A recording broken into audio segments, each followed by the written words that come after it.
of all the episodes that we've covered, and I'm sure somebody listening to this, if anybody is listening to this, won't remember everything we've covered. Should we just explain some of the things we've covered? We've talked about fixing workplace meetings, was a very recent one. We Hmm. talked about job insecurity. We talked about boosting productivity, agility.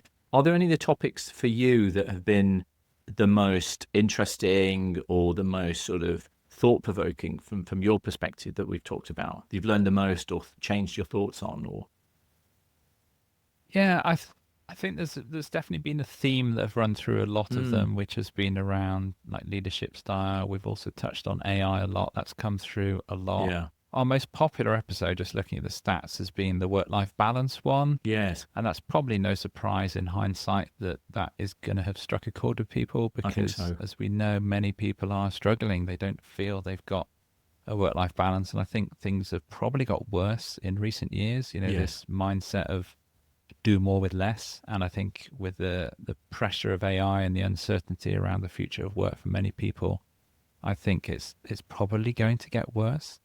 That's kind of my first reflection, really, I think. yeah. I think you're right. I think work-life balance has been a big topic for a long time. People feeling stressed, the levels of burnout in society. If you look at the statistics around burnout, they're just appalling. And if anybody listening to this, and we should suggest that they, seek some help if they really need it. But burnout is so common. People are exhausted by work. They're tired. They're fed up. They feel stressed. They feel as they can never get everything done that they need to. They're really up against it. So you mentioned things like AI. Do you think there are any other reasons why work feels so crappy for people?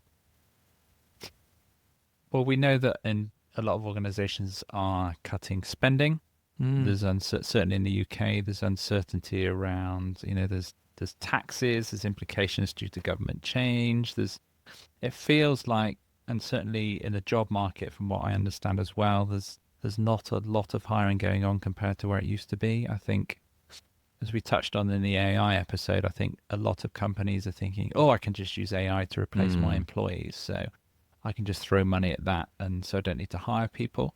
As we said in that episode, I think that's a dangerous approach. It's yes. risky because really what we need to be doing is thinking of AI as a companion and a partner rather than I can just get rid of my staff. It should be actually Yes. how can it help support them. So I think it feels like a lot of companies are kind of on pause in that regard. They're maybe dabbling with AI. They're not hiring new staff. They're probably certainly I know that someone I know quite well, there's just been a freeze on any spend whatsoever. It's a public sector organization. And there's just been suddenly out of the blue, right, we're freezing everything, any travel claims and everything. You need to avoid traveling. So these kind of things going on is going to obviously make people worried. It's going to slow down progress in certain industries.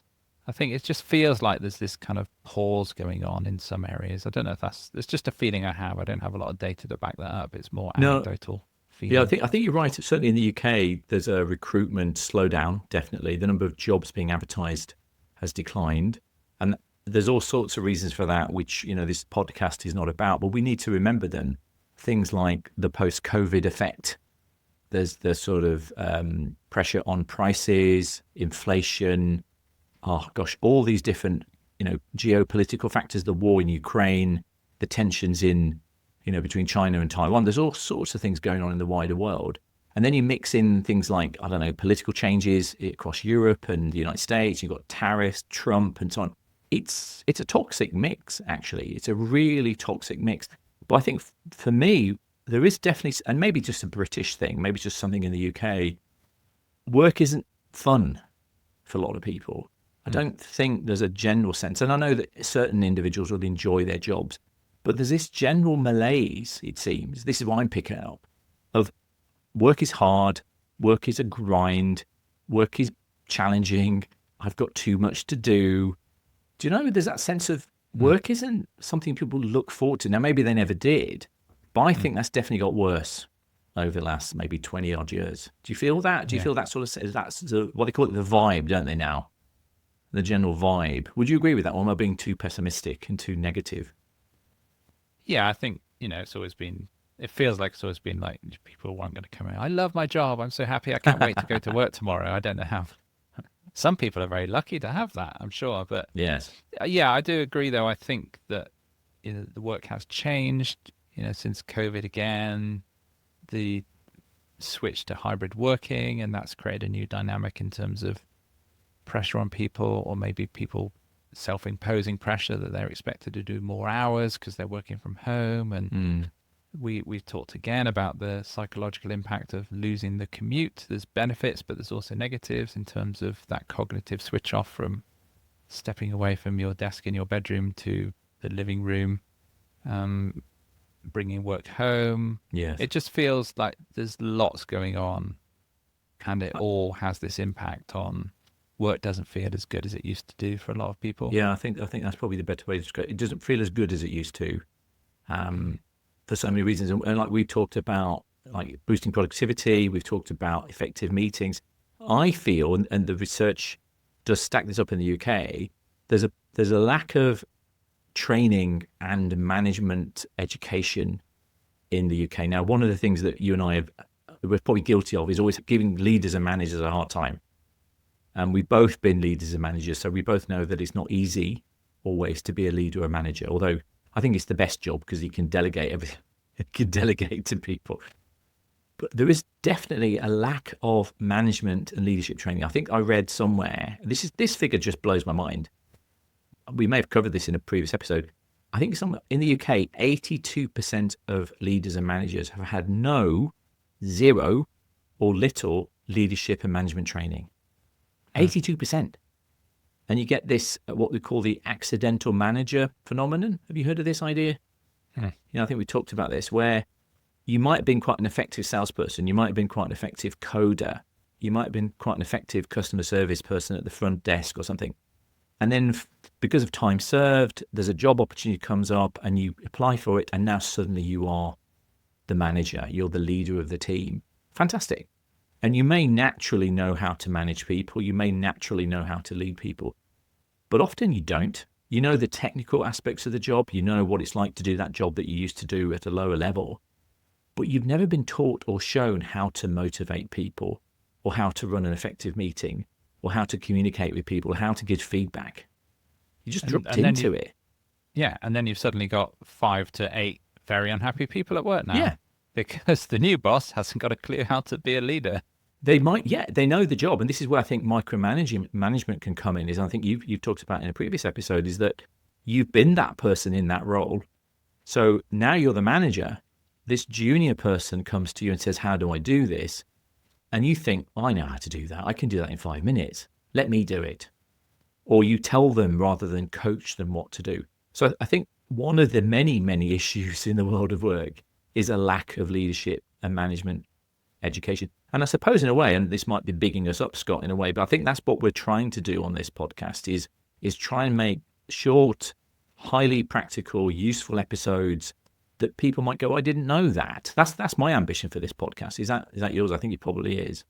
Yeah, and likewise. And I think it's trying to cut through. I mean, we'd be remiss to not mention part of the other problems that people are faced with is the busyness, is the overload of inbox emails, the pointless meetings. That's why we've touched on these, which we call the show Work Unravelled, and said it's about unraveling the complexity of work. You could call it the chaos of work, the dysfunctions that are within organizations that are making work much harder for people than it needs to be. Yes. And absolutely, as you said, our hope is that this show helps pick that apart for leaders listening, but also for people who aren't leaders, to hopefully realize that there are better alternatives potentially. Yeah.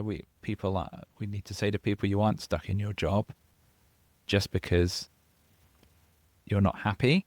Yeah. Don't be afraid to look elsewhere. We've talked on other episodes about side hustles, those kind of things. So in summary, I think hopefully in our first season, we've achieved that in terms of a wide range of topics that hopefully can give people hope, give people tools, practical techniques and steps to make work better, but also know that they're not alone with this. Indeed. Yeah, I think you've nailed that beautifully, Scott. I think my ambition as well for this podcast is if you've listened to some of these episodes, and thank you if you have, is I hope that you and I have given people some ideas they not come across before. We've given them a fresh perspective. We always try to give them practical things to do. And what I'd finish off with, Scott, is I would love if people gave us some feedback on what we've covered, if they could comment, if they got in touch with us, even just direct messages to us somewhere on LinkedIn or our email addresses or something, and tell us what they think. But also, are there any topics and areas that we should cover next and in the next season of the podcast? Yeah, and every episode has a send us a message link in it as well, which you can do, which is free.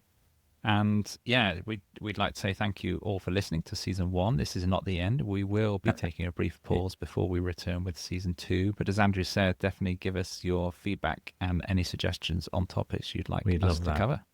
Only positive comments, of course. Thank you for listening to the Work Unravelled podcast.